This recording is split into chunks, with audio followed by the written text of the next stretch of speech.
The bell rang. All the students ran to their classrooms, and so did Zawa. It was Zawa's first day at school. He had never been to school before in his life. Zawa was 15 years old. He was born to a woodcutter named Caillou.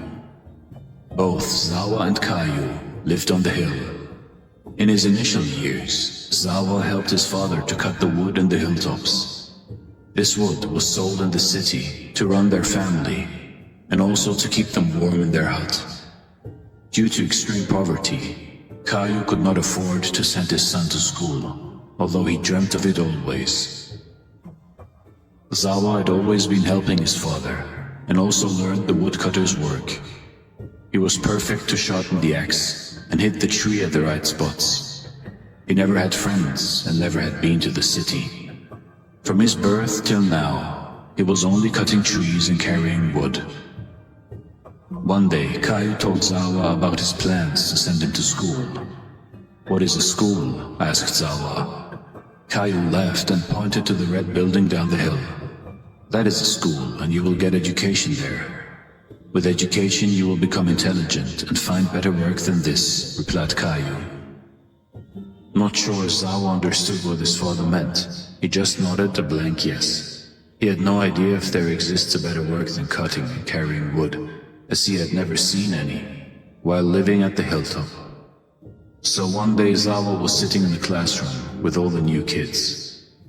The teacher entered the room and everyone greeted in respect. Zawa did as the others did. The teacher announced that today every student had to tell the whole class what their ambition in life was. Zawa had never heard the word ambition before in his life. He was just told by his father that he would learn something at school. So all the students got up one by one. Someone's ambition was to be a pilot. The other one wanted to be a doctor. Another one again an engineer or a soldier, and so on. But Zawa, he had no clue. When his turn came, he stood blank. The teacher asked Zawa what his ambition in life was, and Zawa asked the teacher, "Teacher, what is ambition?" The whole class bursted out laughing.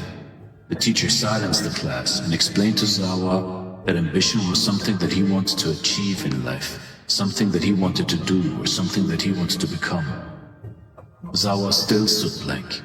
All his life he had chopped and carried wood. He had no idea that there was something called ambition, in which he had to get something, which was supposed to be far from him, as per the definition of ambition given to him. Zawa replied slowly, "I don't have ambition. I cut wood and carry branches from hill trees with my father. We work during the day, eat in the evenings, and sleep during the night. There is nothing more than that. I and my father achieve all that we plan in the morning by the night." The whole class started laughing again. The teacher silenced the class again. Of course Zawa was not telling a lie, and the children were just conditioned to laugh at anything that wasn't something that they knew. So the teacher told Zawa, "You must have an ambition. Without ambition, you are a goalless person, an empty person, who is lacking any sense of direction." So Zawa went deep into thoughts. He stood blank. He couldn't understand why the teacher was asking him to imagine something, a goal or a destination. It made no sense to him. All his life he thought that cutting wood in the morning and sleeping at night is all that there had to be done. There was nothing else to be done. And now he was being told that there was something else to be done, which had not been done yet, and he must do it because he was born without it, and he must get it. The teacher continued, "You have to walk the path, Zawa. You have to work hard. If you continue to work hard, one day you will surely reach your destination." But Zawa asked, "What road? What destination?" The teacher got impatient. "The road to your ultimate goal, your destination, your real home." Zawa thought to himself, "Why am I being asked to walk hard on a road to go to a place where I don't want to go? They call this place a goal, a destination. They think everyone must keep walking on that road to reach that place. But what if I do not want to reach my goal? What if I do not want to reach the destination? I don't even know how far it is. How do I know? And if I reach there, how do I know that I am there? Do I sit and keep waiting, or do I get bored and move beyond it? Or do I walk back to where I started? I don't feel I have to walk so far to a place which does not look any more beautiful than my hilltop house. Is it compulsory for everyone to walk to their goals? What about people who choose not to? Are they called directionless? But what does it matter if someone is already at his destination? Is that a horrible idea, to be at your destination, without walking a path of difficulty and pain? The students kept giggling as Zawa looked immersed in his thoughts. The teacher continued, "Zawa, you don't have any goal?" "Yes, I do," Zawa replied suddenly. There was a big smile on the teacher's face. His student finally had gotten the message. "So what is your ambition? What is your goal? What is your destination, Zawa?" the teacher asked with curiosity. Zawa replied, looking outside of the window, as if a deep imagination was going on in his mind. He said, "I want to cut the wood in the morning, drink my tea in the evening, and sleep at night." The teacher said, "No, that is not an ambition, Zawa, because you are already doing it." Zawa replied, "Yes, isn't that great? Because I have already reached my destination." The teacher got angry and dismissed the class. Zawa looked confused and unanswered. That night Zawa told his father, Caillou, what had happened at school. "Father, we are cutting the wood from the trees, which are already there. But the school is telling me to cut the wood from the trees which are not there.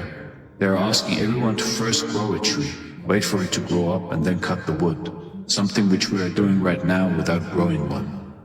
Kaya laughed at the intelligent feedback of such a simple question. He asked Zawa how he felt about his life. Zawa was happy chopping wood because that is all he had done. He found satisfaction and happiness in his work.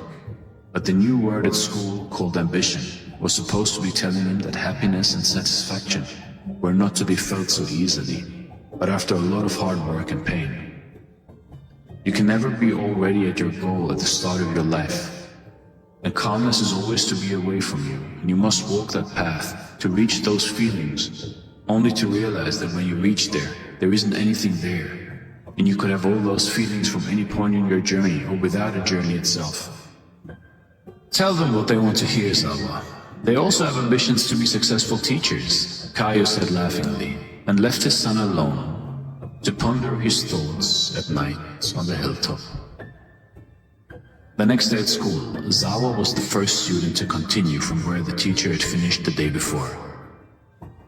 "I thought about it, and I feel I want to be a doctor," said Zawa. The teacher gave a big smile and clapped for Zawa as he took his seat, and the class continued. Zawa looked out of the window. He saw it was raining and grey clouds growled in the sky. The clouds never moved in one direction, they just moved. The rain did not fall in any direction, it just rained. The grass didn't grow in any pattern, it just grew. None of these elements in nature looked as if they had a plan. They were just being themselves, true to their real nature. Then he saw a gardener cutting the grass into a beautiful design to give it a shape. He realized that humans couldn't live with nature without changing it. And humans themselves are a part of that nature, ironically. You see life in your life. Is there really a path for you to walk? Is there a goal for you to reach? Are you cutting the grass in a design, or are you just letting the grass of life grow? Are you letting the rain of life rain? Are you letting the tree of life grow? It's okay to have ambitions, and it's okay to be happy where you are right now. Life is continuously evolving. New things are discovered, new ways of life are discovered, every day, every second in this universe.